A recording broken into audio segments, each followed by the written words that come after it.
Welcome to Entreprogrammers Podcast, the podcast for developreneurs, with your hosts, Josh Earl, Derick Bailey, and John Sonmez. The podcast where you get to be a fly on the wall listening to real conversations of three developers trying to tackle the challenges they face as entrepreneurs. The Entreprogrammers podcast is brought to you by Signalleaf.com. It's not just the best audio host for your podcast, it's also the only podcast host that we'll talk about during the Entreprogrammers podcast. Because Signalleaf is one of the services that I'm building and often used as fodder for information that we talk about during the Entreprogrammers podcast. So check it out at Signalleaf.com. It's podcast hosting without the headaches. All right, we're rolling now. So how you guys doing? Well, my question is, John, how are you doing? Man, I'm on a roller coaster. I bet. Yesterday, well, definitely the day before yesterday, I was like, oh gosh, what did I get into? This suck. I'm like spamming people. I did all these blog posts, like people are gonna hate my guts. You know, everyone in the professional development community says, oh, John is that scammy developer guy. I feel you, man. I feel that way every time I do anything with my and then yesterday, right at the launch, this is great. Okay, so I had the two errors in the email, right? So, I felt so bad. It's not live. Wait, yeah. Live. Well, the pre-launch, the day before the launch, I had like a sentence in there that was like, I don't remember. I something put a lot of work into, or I don't know what it was, but it was a typo. A couple people emailed me on that, and then the launch email, the subject line said, "It is not live" instead of now live. And you know what? I saw this. I caught it. I caught it a day early. I caught it when I was looking at it, but Mailchimp's Time Warp had already sent it to Malaysia. Right. So one Malaysian guy got it, right? And I couldn't stop it then. So I'm in Mailchimp. I'm like, oh, there's got to be a way to fix this crap. No, there's not a way to fix it. You can't stop the time warp. Nope. If you have to edit it with more than 24 hours in advance. Yeah. If you don't, you're.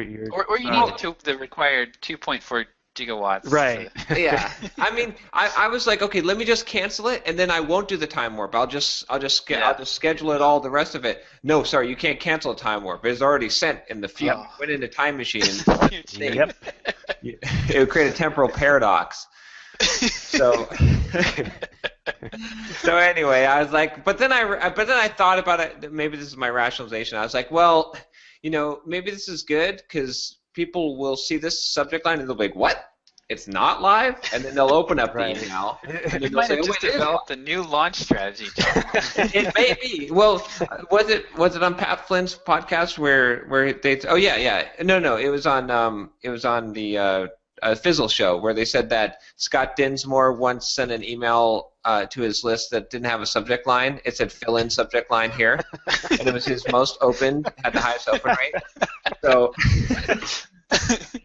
I don't know. I mean, so maybe it's a rationalization. But I did get like 40 emails yesterday from people that I had to respond to. Oh my gosh. So again, I got engagement. Yeah, that's high engagement, man. What was how was your open rate on the email? Did it look decent?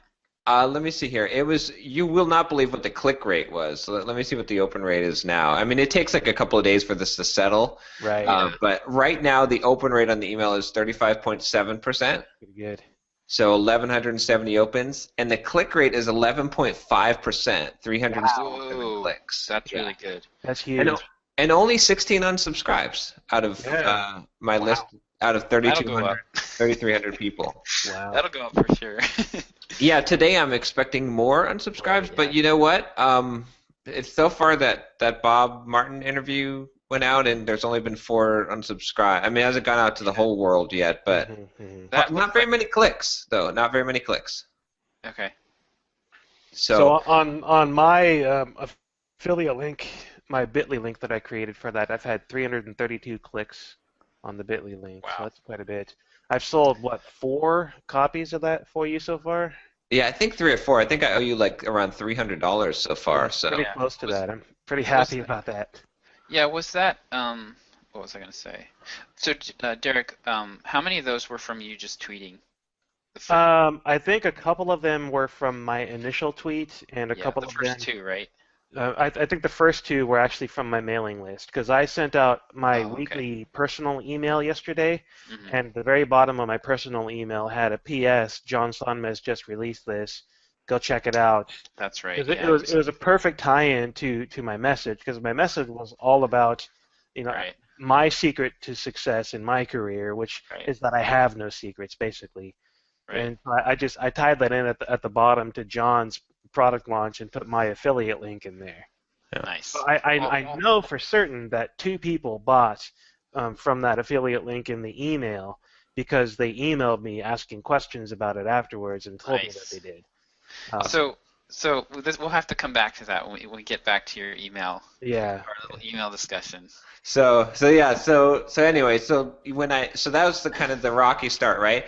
Okay, then I know it's going out to like Malaysia and Australia and UK. So I like when I wake up in the middle of the night, I'm checking my phone, right? No sales, no sales. I'm like, okay, that's like almost half of, like a quarter of my list at least. Right. But I know that these are not the people that are likely to buy as much, Yeah. she went through India and stuff. So then I wake up at like 5 a.m. I check my email, and I got 2 emails from people that said your launch code didn't work. Oh. Oh no. Oops. So I was like, oh no, I didn't. Yeah. Right? Because I thought, okay, these were people that had put it in the cart, that had tried the launch Right. code, and now those 2 customers might be gone. They might not buy that Yeah. thing. So I Oh went to man. my computer, and sure enough, in DPD, I have like 15 launch codes because I set up all different ones so I could kind of track through Yeah. the codes because I kind of want to know which codes are converting, which days. Right. I mean, and I don't want to have to go through analytics. So I had not set the main launch code. Oh. So I fixed that, right, and then I get no sales, and then 11 o'clock rolls around. That's when the email blast would have made it to the U.S. East Right. Coast, Right. and 11:15, 11:20, nothing. Right, so I'm like, oh crap! Am I going to sell Yeah. one?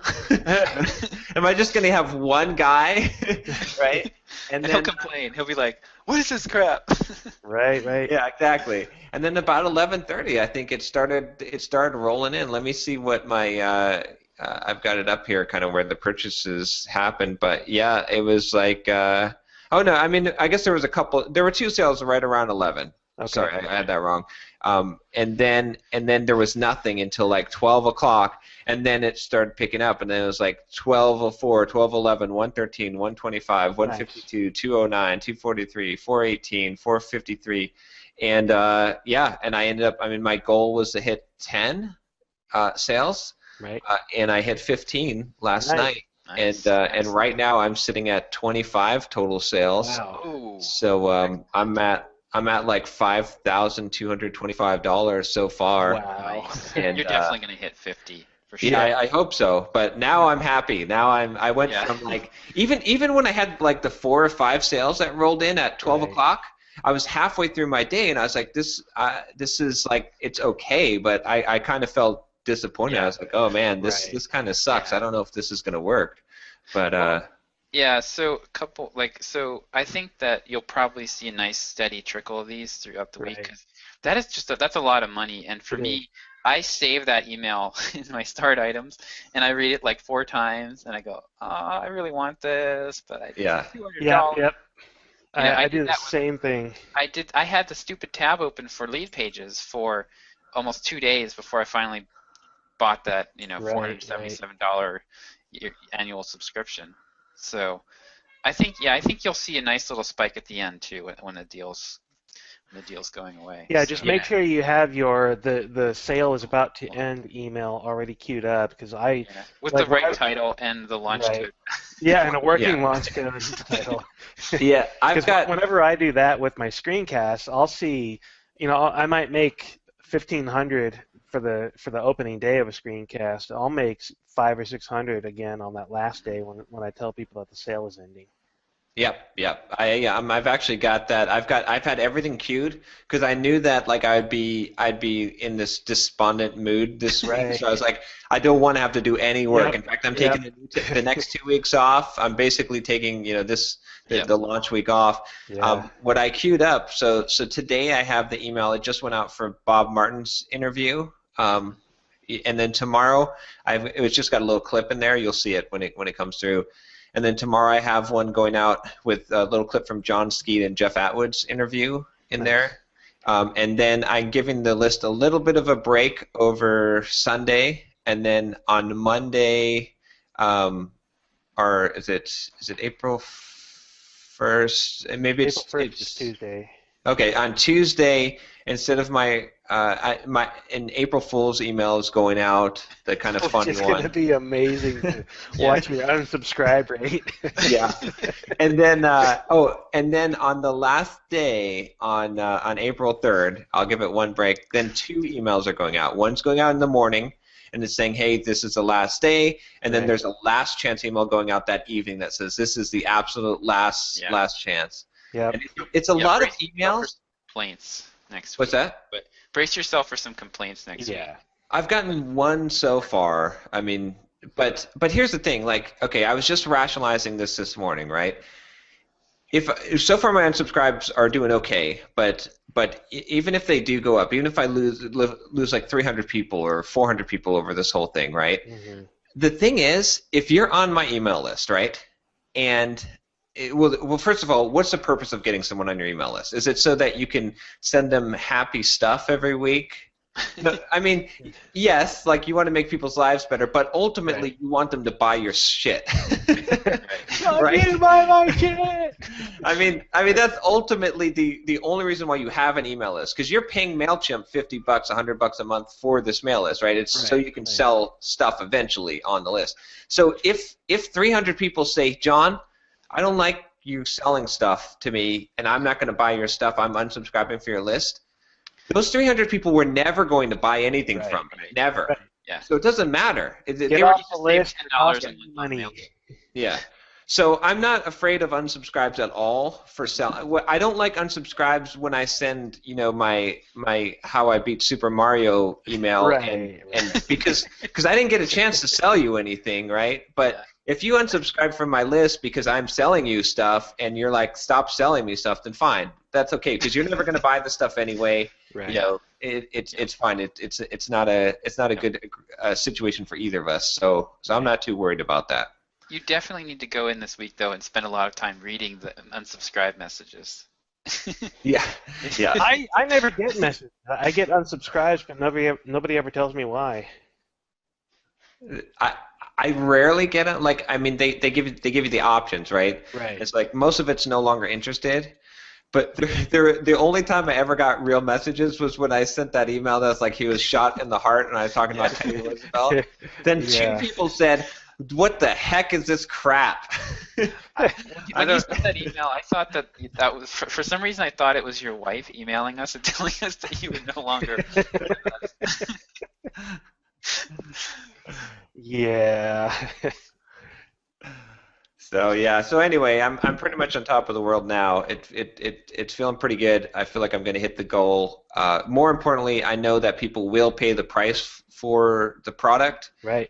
That people are excited about it. Man, people are spending the $300. I tweeted out my affiliate link with no coupon code, and people are buying that. I mean, I guess you have to find the right balance between, maximize income versus maximizing sales, but I still think you could have increased the price and had 300 be the sale price. Yeah, it's possible. I mean, I'll probably do some experimentation. I mean, now, after I take this break and stuff, like my next phase will be totally like optimizing my sales funnel for this and figuring out the best way to price this, the best way to market this thing, how to get, because my goal at this point is I want to make 2 sales a day on this product. Right. If I do 2 sales a day, I'm making a 6-figure income off of this product, and that's and it's totally doable at this point. I want 1 sale a day from my affiliate link. I'm running these Twitter ads, and I haven't had any sales from my affiliate link today, which Neither I'm have kind of I. bummed about. So, My yeah. my engagement rates are tanking, and I'm getting people, favoriting and retweeting, and even a Yeah. couple of people responding to me saying, "Hey, this looks great," but no Well, purchases yet. those links are good for how long, John? Did you make them 30 days or? Let me see Or what else to it's. make them 24 hours. Like, The default was like 24 hours. I set this though to. Let me see what I've got it set. It's set to 1 week, Can you okay. increase which that quite a is bit? Yeah, I would say increase that to like Like 30 a days or year? something. to a month. Yeah, okay, I'll set it to a Yeah, month. I just a set it month. to a month. I think a month is pretty standard for a lot of affiliate programs. Even 60 days I've seen. Yeah, okay. So pretty much like if somebody markets your stuff, you want them to get credit for. Right, right. Yeah. So I, yeah.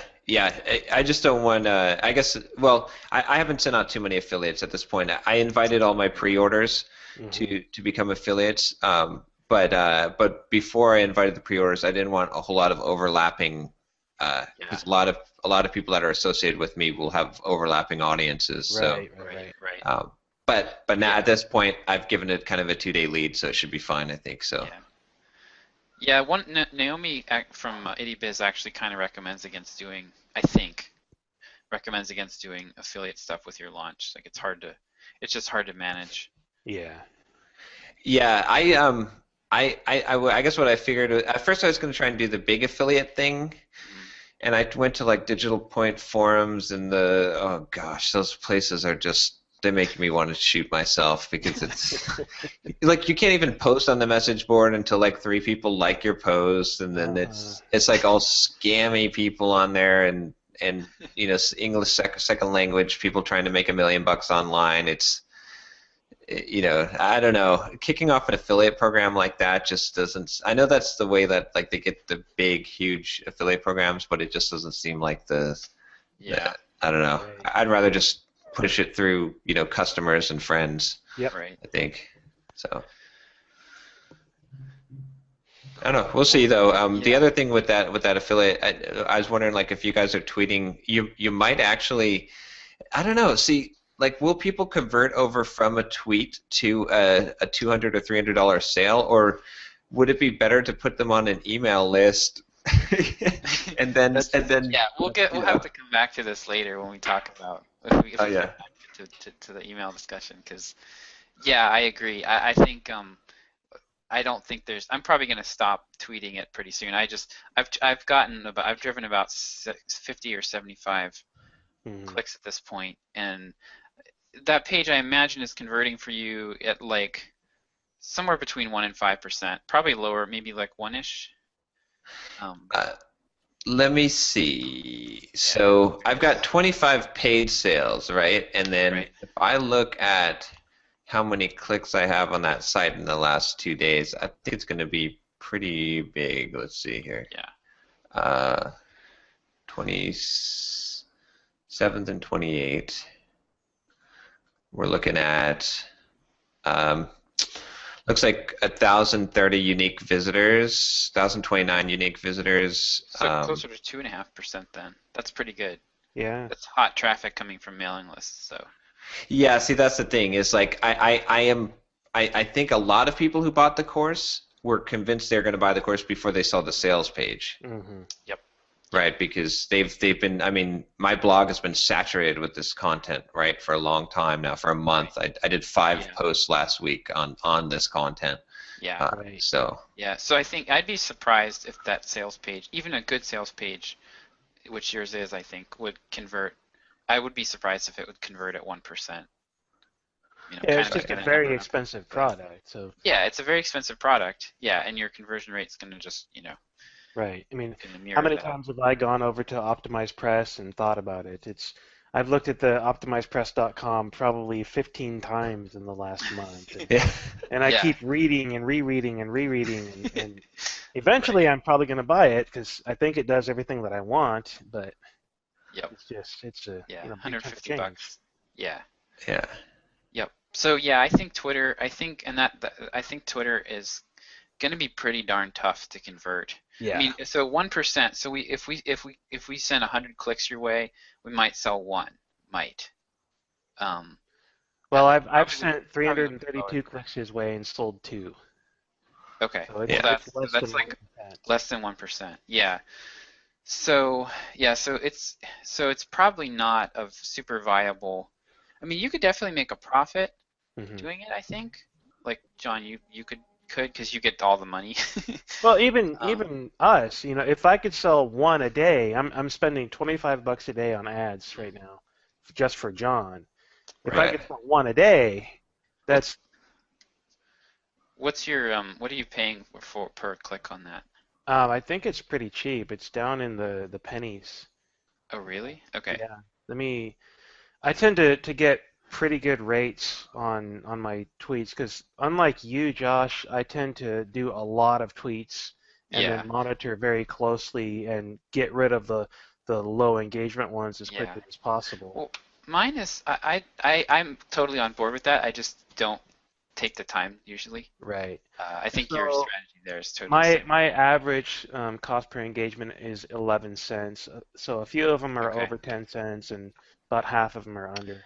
So mine, I think it might have to do with the audiences we're targeting too. I'm going to switch over to my. Yeah, so what I did to this, since this is very much directed at all developers anywhere, not just JavaScript or Backbone, I picked all of the big name developers that I could think of, Jeff Atwood and DHH and Scott Guthrie and all the big names that I could find and think of and put them in there, and then I let Twitter recommend additional big name people. So I've got like 50 or 60 people in my list that I'm targeting at this point. Right. And so including a bunch of developer organizations. Yeah, I did something fairly similar. I didn't do as many people as you did. I did like mostly Ruby on Rails actually for some reason. And I am currently paying. I have a 2.87 engagement rate on that tweet. Wow. Still. So it's not that. The issue is not the tweet itself. It is somehow, like I'm paying 56 cents a click today. Ouch. So it must just be the people that I'm targeting. It's the people, or it's that you only have one tweet going or something. Yeah, I would think though that wouldn't matter if you've got. I mean, if my tweet was at like 0.5% engagement rate, I would think that would matter. But well, I've got some that are sitting at around half, and I'm only paying 15 cents for that one. It must be the people that is targeting. It might just be the luck of the draw on that. I've got one, the very bottom. It's 0.28% engagement, and I'm only paying 8 cents per engagement on that. I need to. Yeah, maybe I just need to expand out the number of people that I'm targeting because maybe the Rails stuff. Like I kind of went with mainly Rails, and that is probably. I went everywhere. I went .NET, JavaScript, Rails, Python. Okay, yeah, I'll try that. But yeah, so for my Sublime list, I've only got one tweet for that right now, and I'm getting like it's like around 10 cents or 12 cents. Yeah, so it's got to be the people then. Yeah. That Twitter ad person that I talked to a couple weeks ago, she was very happy to see that I had a bunch of different tweets in there, and she encouraged me to continue.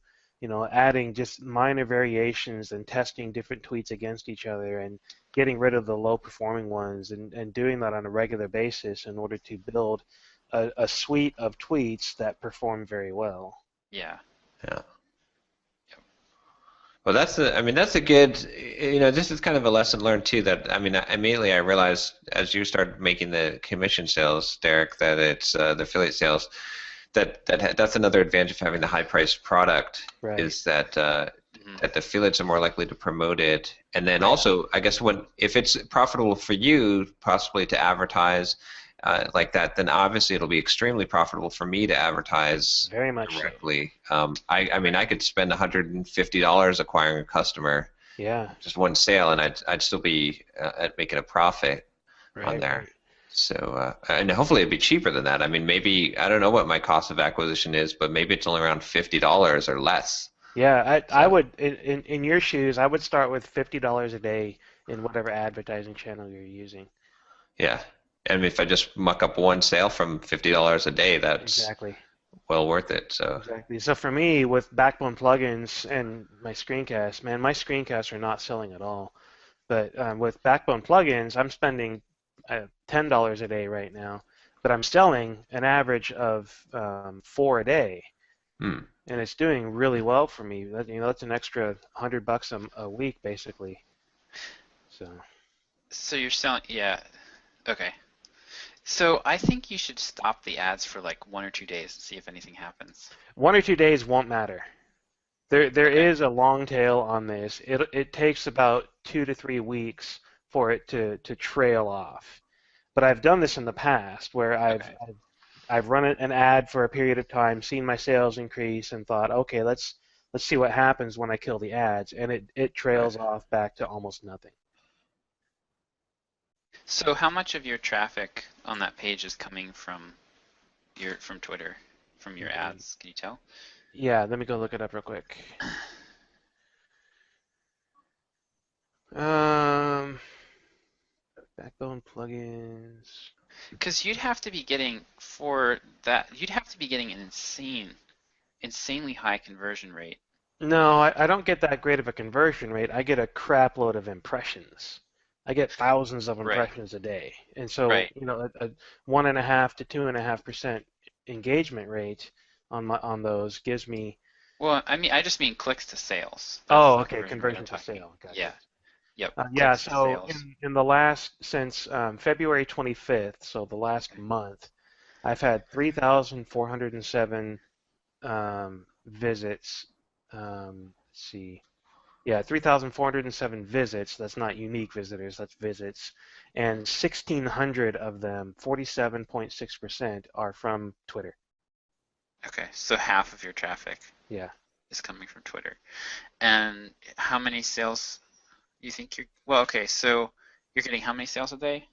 25 a week average, so 25 a week. 100. So 100 divided by 1,600. So that's a 6.25% conversion rate. That's pretty good. Yeah, it's pretty freaking phenomenal. Yeah. Yeah. I wouldn't say your screencasts are not selling with That's that. my ebook. Oh, your My ebook. Okay. screencasts are not selling. I've sold one screencast this week. That is so strange. No, I'm sorry, 3 this week. So Derick, you think if you stopped all your Twitter advertising, that your sales would drop to next to nothing on that book page? Like you'd still be Yeah. getting half that traffic though. Yeah, I mean, they would at least cut in half. I'm still terrible at Google Analytics, and I need to figure out how to Goal track tracking. how to get the better tracking in place. Yeah, But we should get that set up. That's really easy actually. Do you have DPD integration set up, e-commerce 360 on your? no, the Oh, Lean that's Pub Lean Pub. is Yeah. still selling my book. I can show you how to set that up actually. It's Okay. pretty easy. We'll need to do that so I can Yeah. track where the sales are actually coming from. Yeah. So Does LeanPub let you put the custom script in there? No. Really? No, no, you can't. You can only put your Google Analytics ID. That's all. Yeah. Yeah, because you can because there's a like with DPD. What I set up was I put in a script and it basically will, or actually they have a direct integration with analytics, so it shows my sales in Google Analytics. Oh, really? Yeah. I didn't know that. And you can track it through if you set it up right. I've actually got DPD set up with. I was just talking to Glenn Assop this morning, and he wanted me to check out his. He's got Web Optimizer, Visual Web Optimizer account. So we're running an A/B test, and I was able to put the checkout page and I was able to insert script into there so that it's part of that experiment. So Twitter Ads has a conversion tracking feature as well, and that's something I'm going to talk to that ad specialist about the next time I call her. So I'm going to start looking into that and see if that would help me, because just looking at their text on their page, it says that it'll track the interactions all the way through your website. Oh, that's perfect. Yeah, because what you should be able to do, they should give you some kind of cookie, Right. the person who clicks it, like through that link, and then you should be able to put up a script on your cart, on your checkout, like your final checkout page, Yeah. that basically calls back and then says, "Yep, this is," or looks for that cookie and then reports back to Twitter headquarters, and then so you should be able to see like these people came from Twitter and they bought this product. You can't do that with LeanPub, but you can do goal tracking in Google Analytics just by watching Right. for people to hit the thank you page, Right. which I have Yeah, set the up. thank you Yeah. page. So I've looked at I get my conversion rates on LeanPub by looking at the slash purchases slash new in order to see that they're in the shopping cart, and then from there I can just do some basic math of actual sales versus number of Yeah, people in the shopping cart. yeah, that's what I was doing too. But yeah, I gotta look into this conversion tracking on Twitter. Yeah. So completely changing subjects, back to optimized press. I'm pretty much convinced at this point that I need to get Watch Me Code set up with a monthly subscription and start doing that. So I'm going to go the full WordPress, and I think Optimized Press had had this kind of stuff for membership and recurring payments and whatnot built into it. Only problem is it only uses PayPal and a few other things. It won't do Stripe, so I'm going to have to probably just use PayPal for everything to start with, and then convince them to integrate with Stripe. This is so you're talking about using Optimized Press not for creating a landing page, but for actually the membership options Yeah. that has. I didn't even realize. I saw the membership thing, but I didn't realize how robust it was. If I've been reading things correctly, and I'm been trying to find it again, but I think Optimized Press had all of this built in, had pretty much everything that I need Oh, built into perfect. it. And if it does, this is going to be pretty awesome. So I spent all of this morning um, tweaking some of the foam placement in my new recording studio in my closet. I spent last weekend putting a desk in place and buying some foam and starting to put the foam up. And so I spent this morning putting foam in place, and then I recorded I think 6 or 7 very, very, very short episodes on Introduction to Node.js. Oh, nice, nice. So it's let me count it up real quick. Come on, folder Node.js 3. Yeah, 6 episodes, which include 1 episode each for installation on Windows, Mac, and Ubuntu Linux, and then 1 episode on the basics of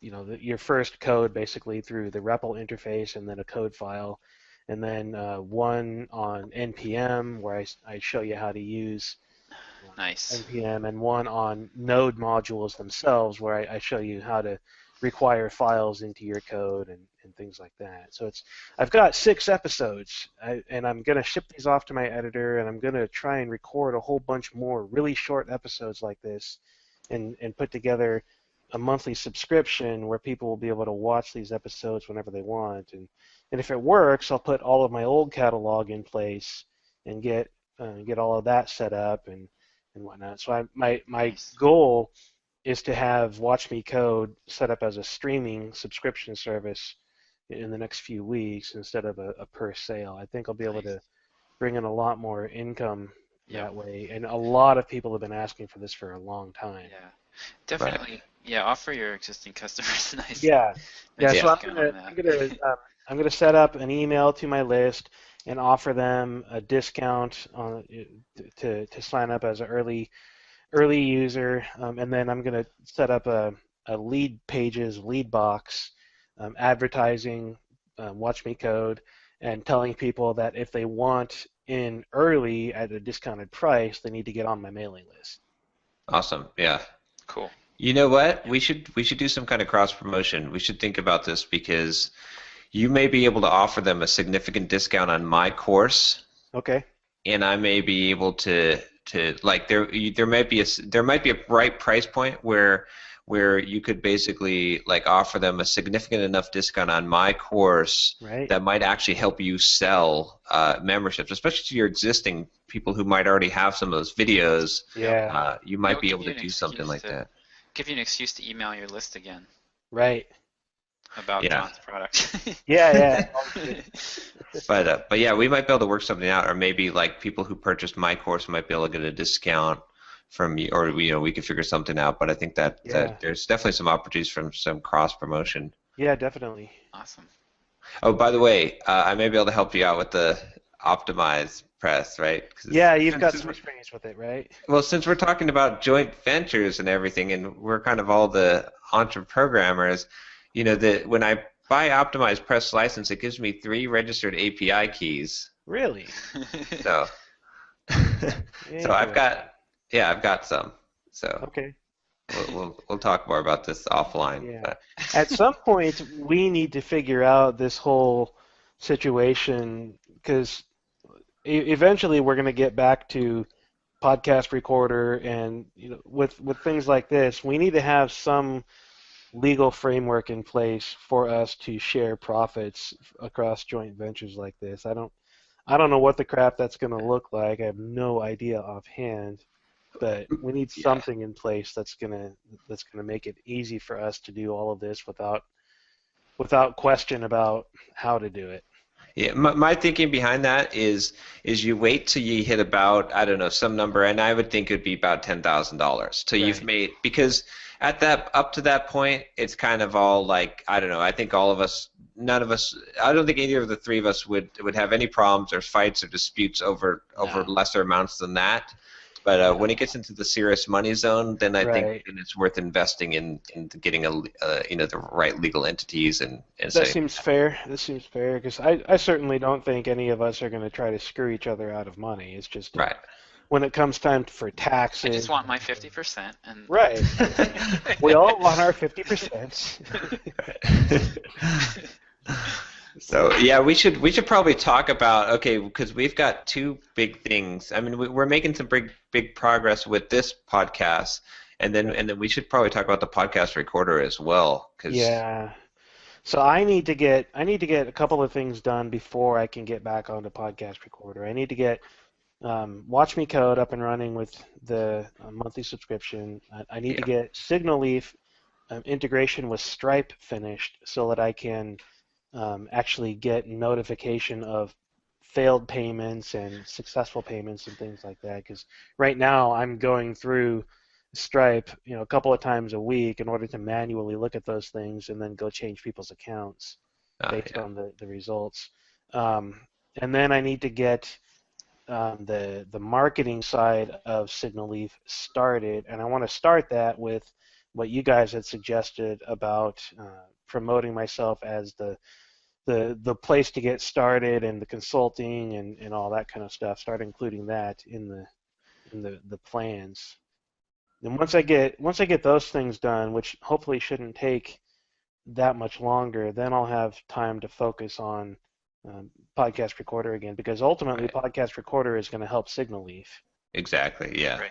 Yeah. And I think it is. I still think it's a huge money making idea. I think it definitely is. I saw a guy post on the Google Plus podcast technology group that he spent a couple of hours working with a couple of different WebRTC sites to record a podcast, and that it worked, but they had problems, and some people's browsers didn't support it. So I think there's definitely a place for us with podcast recorder. We need to get it done before the market becomes saturated with it, though. Exactly. Yeah. I've actually got to move our landing page. That's one task I should do for it, is move our landing page off of the lead pages and onto optimize press on our. Well, that'll take up one of the keys. Right. But, I'll move it onto podcast recorder site, and then set up a more appropriate landing page for that with kind of using some of that, but then putting it to an email list sign up, because we only have like 7 people on our email list right now on the podcast. We missed a big opportunity, I think, to get more people on there. We did, but I'm okay with that right now, because I'm okay with having a small list right now because I don't want to set a bunch of expectations for something that we're not working on yet. Yeah, exactly. And then once I'm taking like the next 2 weeks off. I'm scheduling blog posts, podcasts, everything. Like I'm on autopilot for the next 2 weeks. Nice. Before I start writing my book. But once I start writing the book, I'm gonna definitely have the bandwidth to help out on the podcast recorder on the coding part of that. And I definitely want to get involved in that because, man, I haven't touched code for like 4 months. Wow. I need the code. If your April Fool's email is to be believed. I know. Yeah. So I'll definitely be able to help you on that part of it. So, Okay. And that'll be good. I haven't really worked much with Node, so it'll be fun. So. Well, I'm about to release some screencasts that'll help you get up and running. All right. Great place to get started. For a mere $9 a month, John. That's right. Accelerate your. Oh, and then this podcast. Okay, so we've got. I think we're getting pretty close here. I just bought that. Man, what a ripoff on those theme prices! But. Oh, geez, I know. How much were they? You got to. How much was Genesis? $50, but I get to use it wherever I want. That's true. Okay. So then I popped the $45 or whatever it is for the theme that goes on top of Genesis. That's not bad though. Yeah, the thing that drives me nuts about that one that we bought though is that it's a framework on top of Genesis with a theme on top of their framework. Yeah. So there's WordPress, then Genesis, then their framework, and then the theme. That's awesome.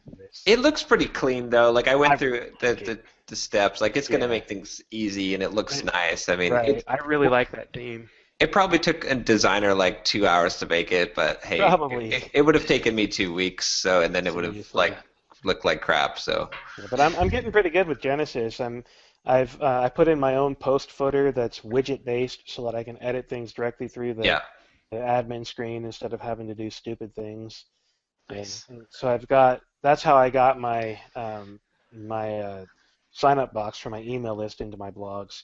And being widget based, I can add whatever the heck I want into that post footer. Yeah, I need to do that for my blog. I'm gonna set up another one for ads. So I'm gonna actually create a short tag that I'm just gonna call ad. And just square bracket ad, put that in the middle of a post, and have that show my ad code through a widget again, so that I can have an ad for something in the middle of every post. Just figure out your traffic threshold before you put the ads in. I think it needs to be, I'd say at least 500 page views a day before it's. I hit that even yesterday. worth it. Oh, you did? Oh, yeah. Then you're good. Yeah, my traffic from Los Techies is almost completely converted. Really? Wow. Yeah, it's ramping up very, very quickly. I just need to continue putting content on DerickBailey.com. Wow, that's impressive. I switched over all of my RSS. It was a pain, but I had 1,500 subscribers on FeedBurner, and I was using FeedBurner previously, and I looked at my FeedBlitz stats this morning because I switched over to FeedBlitz, and I had 1,500 people hit my RSS feed yesterday. Oh, wow. Nice. So I've converted all of my RSS subscribers. Nice. I'm getting a ton of traffic on DerickBailey.com already. Today, let me look at my... So 348 yesterday. But still, it was like 94. You have two blog posts up there, right? Yeah, 19, and then 132, and then 348. So, you need to write a blog post that says, if you're on my RSS feed, here's why you need to get off of it and get on my email list instead. Because I think that would be valuable because you get a huge influx of people. If you can sell them, if you can say, look, here's the thing, like the RSS, you got to go check it, but I'm sending you RSS every week. Right, I'm sending you this stuff through the email. You don't have to get into a reader. Yeah. And plus I'm sending you additional stuff, codes for discounts, all kinds of stuff. Like all the personal emails on Wednesdays. Yeah, because that's the thing. It's like, and I want to do the same thing too. Eventually, is push all my RSS people off, or at least make a pretty convincing case. Because the thing is, a lot of people like unsubscribe from my email list, and they're like, "I'm already getting RSS." I'm like, "No, you're missing. Yeah, it's not as good." Yep. That's a good idea. But yeah, my post yesterday So I actually I think I did 2 yesterday. Yeah, I think so too. Yeah. Because I had the one. No, I did one on Wednesday. That's what it was. So the 2 lessons learned and 3 resources for Node.js or RabbitMQ. And then yesterday I was reading through some code and trying to modify the way that this API worked to add some features that I needed. It was somebody else's library, and I ran into a double negative in the code. Oh yeah. The setting was no ACK, which no acknowledgement basically, and you set no acknowledgement to false so that you are required to acknowledge the post. It just Yeah. drives me freaking crazy. Yeah. Double negatives. So Yeah. I took like 20 minutes, 10 minutes of time to write my don't not avoid double negative Boolean logic. And that post has been getting a crap load of traffic. That's awesome. It's awesome too because that's such a simple post. It's Yeah. a short Yeah. post, and it's getting a lot of traffic. It's great. Yep. It's pretty awesome. Nice. Very, very nice. So I've been super happy with progress on DerickBailey.com. It's since I bought WordPress, I have to admit it's been easier. You guys were right. Yeah. Yeah, it seemed like once you got over the hump, like you were just Yeah. getting stuff done, and that's really, I mean, that's really what it is for me. It's just like, oh yeah, I can throw up a stupid little, social media sharing widget Right. in 3 seconds instead of 2 days, of effort. Yeah. Right. Yeah, I'll have to get one of those installed too. There's still some additional plugins I need, but I'm basically just doing them as I see the need for them. It is kind of cool too. I mean, with the tools that we have now, like we're kind of expanding our tool base. It's like you could have an idea tomorrow, and you could have a sales page, a website, and a cart, and getting payments in a day. Like, right. how many We people proved that model. could say that? Well, that's what I love about Yeah. lead pages, honestly, and why I bought the subscription is because you can literally test an idea in an hour. You can throw up a landing page. You don't even need a domain name. You just throw up a landing page. You throw some ads out there somewhere, and you test it. And you can't beat that. Even if you have, even if you set up. I mean, to set up even just a WordPress site would be several hours, and then getting 1 hour. So well. with John's course, it's seriously, I had zero clue how to install WordPress. I knew Linux well enough, but I knew nothing about installing WordPress, so I followed his video, and an hour later I had everything done. Yeah. Well, I'm talking just like, everything like getting all the plugins installed, getting Sure. Google Analytics set up, like a whole site. For me, it takes like 2 or 3 hours to have a fully functional site. So. But yeah, it is nice. I mean, having those tools, knowing how to do the things, to be able to sell online, it's like you can test your idea. You can, basically get stuff going. Whereas there's a lot of entrepreneurs who are like, they got to hire someone for all this stuff, and it's and it's like, I don't know. I mean, there's a huge advantage to being able to move quickly like that. Yes. So Yeah. Yep. So we've got the site up, right? We've got the theme. We still need to kind of customize the theme, but part of it I think is getting so we got to kind of work out this flow. So I mean, we got to get a quote from whoever's going to VA the podcast. That's totally on me. I'll email her today and ask her about that. Do we have the audio files yet? Well, I think I've got the video files. I can just drop them because I think like my ideal scenario would be such minimal effort for us. All we do is we sit here on Friday, we record the thing. When the video shows up on my YouTube channel, I drop the video into a Dropbox, and then we're done. Okay, that sounds. And that's it. it. Yeah, I can totally work that out with her. It'll cost a little bit of extra time, but I think that's totally worth it. If we're splitting it 3 ways, I think it'll probably be Right. I don't know. Let's see what the quote is. But I mean, if we can't, I mean, at the very worst, we could hire a VA off of Odesk to do like some of the cheaper manual parts, and then the expertise parts we could make sure, like the editing and the show notes, we could farm out to the more expensive person. So. Okay. but then in that process, like, how do we want to do this with Signalleaf? So I'm assuming, we take the audio, we're going to throw it up on Signalleaf. Are we going to use the Blueberry plugin or anything on our WordPress site, or are we just going to like how does it when someone clicks publish on our WordPress post, right? That's when the the podcast should go live, essentially. Yeah, totally. I personally don't think the PowerPress plugin is a necessity anymore. Mm-hmm. Modern WordPress, I think after version 3.5 or something, includes Media Element JS as the default media player. So you set an audio, square bracket audio source equals, and you're done. Our theme has it too. Our theme has a little thing. If our theme has a player and everything built into it, we don't need. No, we don't need that part. We don't need a player. We don't need a player. I don't even.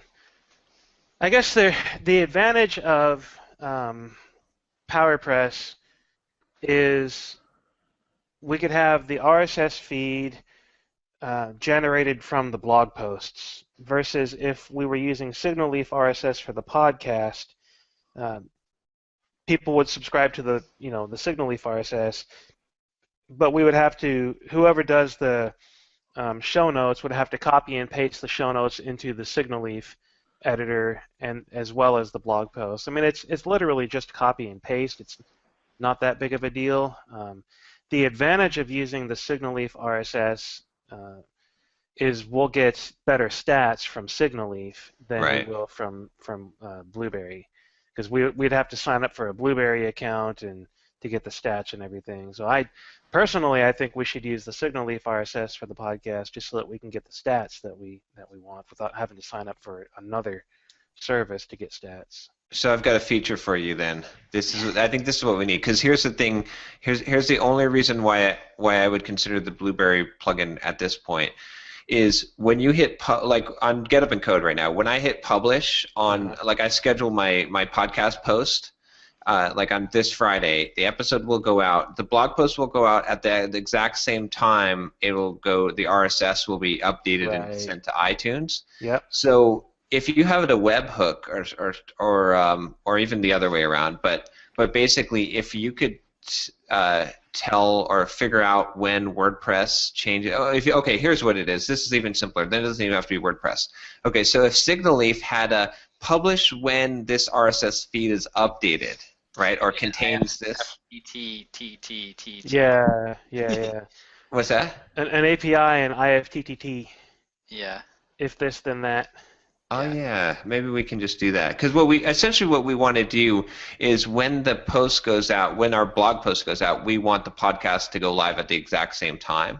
Right. I mean, I guess, and maybe it's not that big of a deal. Maybe it's just the person who schedules both of them just schedules them for the same time. Yeah, pretty much. Yeah. Maybe that's it. Ultimately, it's not a big deal if people on the RSS feed get it an hour early or a few hours early compared to the blog post. The majority of traffic comes through the blog post. We'll get 50% of our listens through the blog post. I've proven that time and time again. That amazes me. It does. It blows my mind. But ever since you pointed that out in Pat Flynn's blog post, I've verified that time and time again. What? Not through iTunes? Not on their phone? Yeah, so the 50% of a podcast's listeners will listen through the blog post, not through the RSS feed or iTunes. Huh. That just blows my mind. I can't even imagine. I hate watching videos or listening to audio. I do it all the time. My desktop. I do it all the time because I'm sitting here anyways, and I don't necessarily want to subscribe to someone. I want to listen to this episode for a specific reason, so I just hit play in my browser and go on about my business. It's how people find your podcast as well. Yeah, they want to listen to your episode before they subscribe. Well, I mean, either way, it doesn't change the fact that I mean, the only thing is they just need to be coming out on the same day, and so because a lot of times you're going to get this work done ahead of time. Right. And then do you want it scheduled? So as long as we can schedule both or have the person schedule both, and there's not too many errors in doing that, then I think we're good to go on that. I've greatly simplified the scheduling mechanism on Signalleaf about a month and a half ago. So it's really easy to just say, this date, this time. You know what we need? We need time warp for podcast release. Yeah. Basically. So I think we're pretty much done then. I think the only thing, I put the logo up on there this morning. I think the only thing we really need to do is get the VA thing figured out so that we can start releasing these episodes, and then go through the process to make sure that we can get those episodes up there. And then just a few tweaks to the webpage, which I don't know if we can really make the tweaks until we have episodes up there, because you won't really be able to see what it looks like. Right, so. Need content. You might want to do a like a coming soon blog post. Like, this is what we're going to be talking about, and set up a mailing list and get people to sign up for the mailing list and everything, and have that out there. Sometime soon, like today or tomorrow or something, so that people will know that it's going to happen, and we can have something there to start tweaking the look and feel. That's a good point. Yeah. I mean, if we really want to go balls to the wall with this, we could do that. Pat Flynn, where did he get? He got that from like Neil, what's his name? Strategy, the 200 people. Yeah. I'm talking about. You like find 200 people that you could email, that you could offer to do a guest post on their blog or whatever, or that their viewers would be interested in, and then try to and then tell them, hey, we're doing this thing. Let's get some episodes up first, because I think coordinating between the three of us and the VA is going to prove some logistical challenges, and we're going to want to have a process down before we start really pushing hard for that kind of stuff. But one thing we should do, we should wait until we have at least 2 or 3 episodes before we submit to iTunes.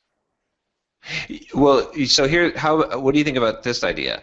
So I just went back through the back catalog of Fizzle, because I never listened to Fizzle like the first episode, and I just realized they released their podcast for 5 days in a row, the first 5 episodes. Right. And I think, is this episode 4 or 5 of Yeah.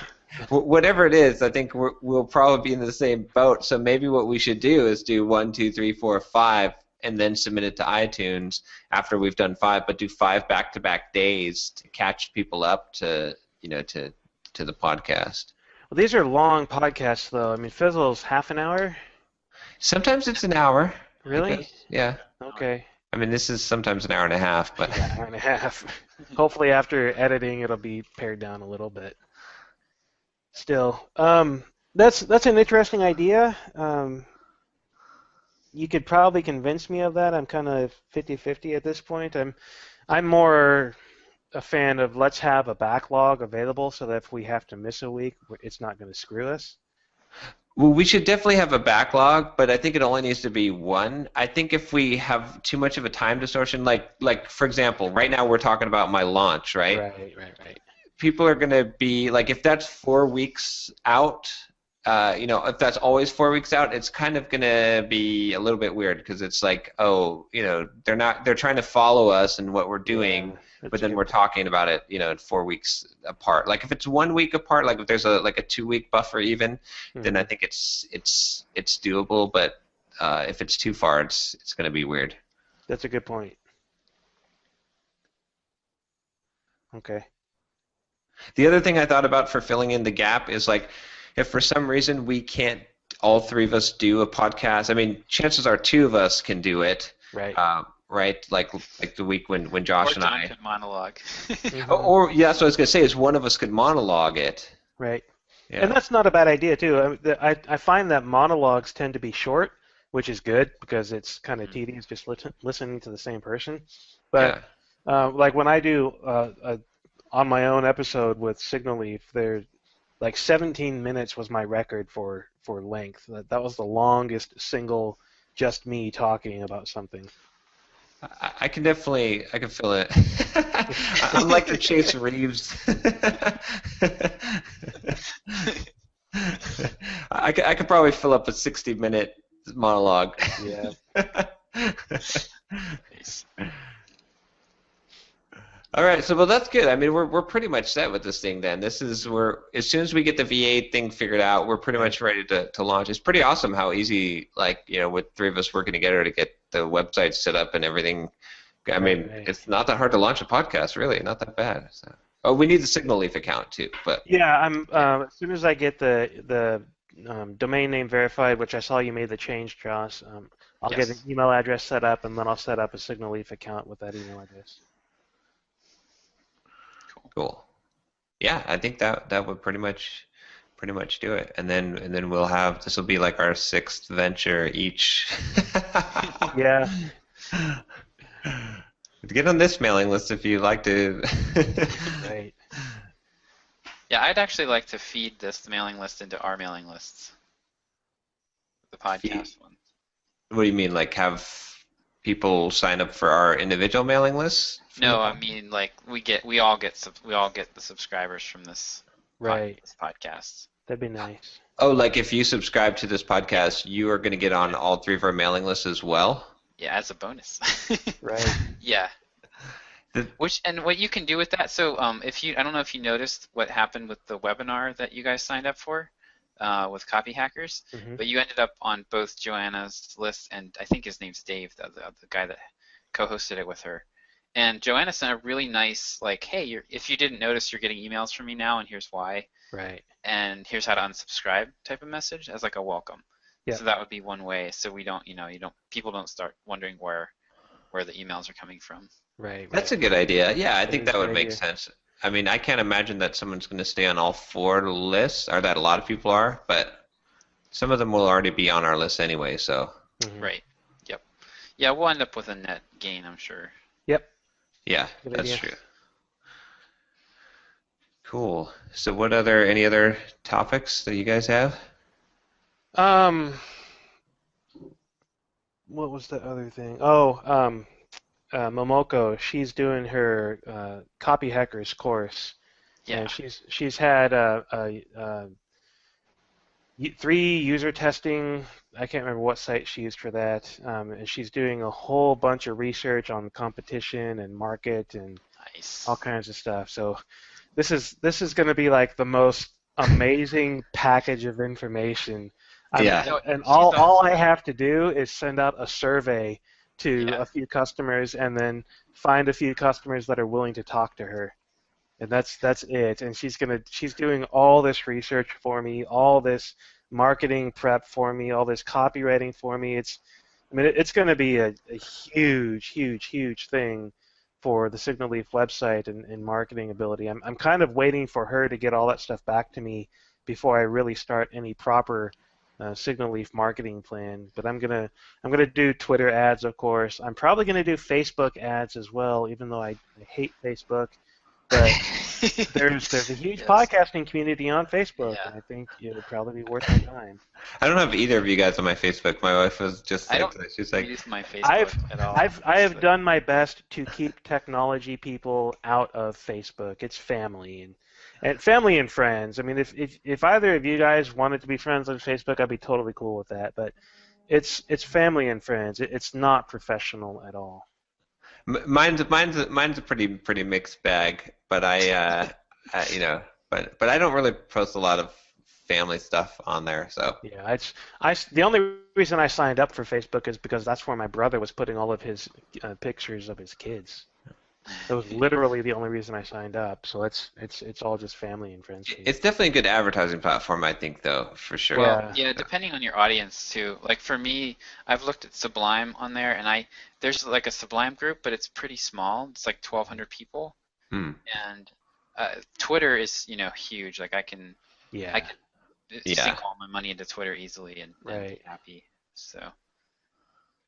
But yeah, that copy hackers thing is great for Derick. She's got that's awesome. for both of you. Like she's basically positioned herself to be Signalleaf copywriter for life. Which She's is what gonna I know more want. she's going to know more about your product than you do. Yep. And your market. And then for you, you're getting free. You're getting all this free research. Right, and on top of that, after she gets done with this course, she's going through a 6-month web design for marketers course. Nice. So she'll be able to actually produce some rough outlines of web design and things like that for me as well. This is going to be like the best investment ever in getting connected with her for marketing stuff. That's great. So if you guys are looking for somebody to help out with your content strategy and marketing efforts for anything, let me know. I'll get you hooked up with Momoko. She is kicking ass. I'm on the fence because I'm like, I don't know. I may eventually give in, but I want to know as much about marketing myself first and writing copy before because I feel like it's such a skill that I'm going to have to develop or to be able to vet people when I hire them anyway. Right.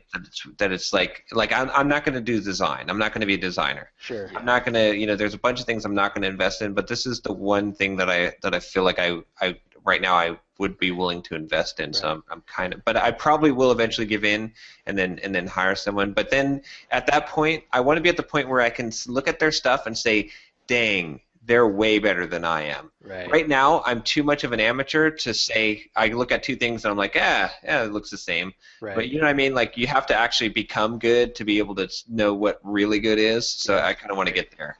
Yeah, no, I totally get that. So for me, I think I'm very interested in knowing this stuff too, but my approach in hiring her is, one, I want it to be better now. And she's going to do a lot better than I will. But two, she sends me the content, I actually implement it. So when she sends me, she sent me a PDF of a balsamic mockups for backboneplugins.com. I had to go build the entire thing, using Bootstrap and whatnot, and I had to copy and paste text. So as I was building the site from the content that she sent me, I was learning a little bit, at least through osmosis of having to build the content into the functional site. So I've already improved my own ability to write this kind of stuff just through talking with you guys constantly, through reading her material and talking with her about stuff, through reading the questionnaires that I sent out to my Backbone plugin readers and the results that she produced from that. So it's definitely helping me improve. It's the whole rising tides lift all boats thing. Yeah, that's a good point. I'm hiring someone else to fill my ocean so that I can rise up. Yeah, that makes a lot of sense. That does make a lot of sense. I've thought about for me, like I'm hardcore want to learn copywriting. Yeah. I want to learn that skill, and I'm working on it now. But I've definitely at some point will probably invest in some coaching or.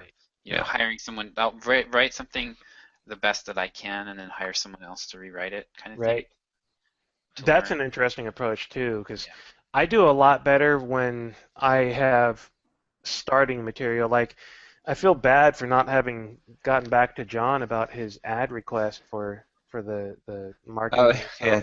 But I'm like, you sent stuff to me, but I'm still kind of like, well, I don't really know where to start. That's my problem with this kind of editing and advertising you made out stuff. the ad for me. But I had a starting 10 point. minutes. Yeah, exactly. I saw what was there, and I knew what I wanted to see different. Right. Versus coming up with something from nothing, I have a more difficult time on the marketing side with that. Yeah, maybe I'll push out a Fiverr gig for an ad, and then I'll give you the ad, and then you can fix it. Look for really bad examples of portfolio work. Oh, just go get screenshots from weather.com. Those are the most awful ads ever.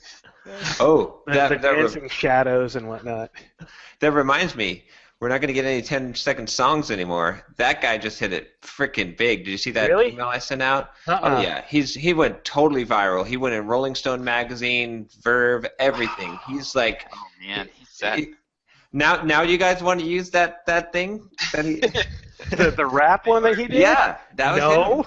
Oh, okay. I at the end of the podcast. The way you phrased it, I thought you meant we should hire this guy, not this is the guy that did our thing. Oh, maybe I even typoed it, but no, this is the guy. There are just two ways I to read haven't it. kept up with the email list, so I don't know what you guys are talking He did my the Get Up and Code one, and he was the one I hired to do the little hip hop one about. for Okay. ours. I totally think we should use this for an outro. Yeah. I even ran it All by right. my All wife. right. Like, oh, that's funny. All right. Let's do it as the outro then. All right. I'm, Yeah. But I really like the electronic music with that other guy that you sent over Yeah, as like the that intro. was- That that one was was good. really good. Freesound.org. Yeah. I just searched for non-attribution because I hate doing the attribution. Oh, I do too. Because it's like, oh, this audio was brought to you by. So it seemed to match up pretty good. So. Yeah, it did. Yeah. That was really well done. We could do an auto-tune version too. But yeah, see, Let's get I the knew audio. that guy was undervalued because like the Get Up and Code one that he did for Dude, me. That's a great Yeah, one. I love it was really good. Yeah, Yeah. I was like, what the heck? I mean, this guy is extremely talented. I'm actually thinking about, I wanted to talk about him in my course because it was Right. like, look, Yeah. this guy can sing anything. He can play any music from any type of genre, Yeah. and he's not a rock star. So what's the one thing he was missing? He just got. Right. Right? He just got the one thing, which was marketing. He just got it. Now he's a rock star. Now he's going to make millions. Now, this guy is going to be all over the place now. Yeah. So, but All right, guys. I gotta get going. I'm gonna meet someone for lunch in 20 minutes. Alrighty. all right. So I'll see you guys next week. We totally need to get back onto doing commitments for the Yes. week too. That's because I've been doing stuff and it's not been based on any real plan or commitments or anything, and that's been driving me nuts. Okay. Yeah. We definitely need to. Mike, I'll make mine real quick for next week. I'm gonna Sure. not do anything. High You fives. make that commitment a lot, man. Yeah, you do. I gotta take. I work in big bursts. That's what I found about me. So. Right. So I am going to commit to the first bits of Stripe integration for Signalleaf. I spent like 8 hours on that last week getting other crap cleaned up so that I could do the Stripe integration. So I'm going to commit to the first bits of Stripe integration to tell me when a customer converts to paid and when their account goes delinquent from non-payments. And then I will also commit to researching Optimized Press again in order to build Watch Me Code as a streaming service. I think it was Optimized Press that had everything. I need to look into it again. Yeah. And I'll do my best to get a basic WordPress site set up with a subscription service and see how that works. And then I've got those 6 screencasts that I'm sending over to my editor. And I'm not going to do a lot of post-production on those. It's going to be real simple because they're super short episodes. Quick question for you. Mm-hmm. Would it take you longer to get Stripe integration done on the current Signalleaf implementation, or would it be faster to just throw up a WordPress with a membership site that already has Stripe and membership integration and roll it into Signalleaf? Because that might be one option you might consider. It's not really an option for me because of the way WordPress works and because of what I'm doing with Signalleaf. I would basically have to rebuild Signalleaf from the ground up on top of WordPress in order to do that. You can just make it be like just an API call that it just says, are they authenticated? Are they paid? Like No. Okay. Because it's all Node.js and Oh yeah, and running on Heroku and all the integration that I have set up. I could get it done, but it wouldn't be worth the time. Yeah, okay. Just thought I'd throw that out there. Yeah, I kind of sort of thought about that before. But all right, guys. All right. I'll talk to you next week. All right. All right. Have a good one. Oh, did we get Josh commitments? Sorry. Oh, yeah. No, we didn't. you Okay, want- so I'm getting back into Sublime, my next Sublime project. So I'm gonna commit to doing 5 Pomodoros on that, and then also I'm gonna start working on my new Sublime sales page for Sublime Productivity. Okay. So those will be my 2 big foci this week. Foci. Oh, how did your numbers go on that? Like on My launch? Or like where are you at now? Are you still getting sales on both books? Yeah. I've since the launch, I have been averaging 3 to 5 books a day, Nice. with 3 to 5 units a day, with one of those usually being a bundle. Right. Nice. So I've been averaging, $50 to $100 a day easily. Very nice. Yeah. Get that site built to advertise that thing. And Yep. Yeah. All right, cool. It will be real interesting to hear your monthly income reports after this sells. So. Yeah. We're this gonna is have a to big do a monthly month for income me. report next month. Oh yeah. All my numbers put together so we can do that. Yep. Cool. Yeah, this is a big month. So. Yeah. All right. All right, guys. Take care. Yeah. Wanna start a business, but you just know how to code. Listen to John, Josh, and Derick as we figure it out. We are the Entreprogrammers, and we'll teach you straight up to be developers.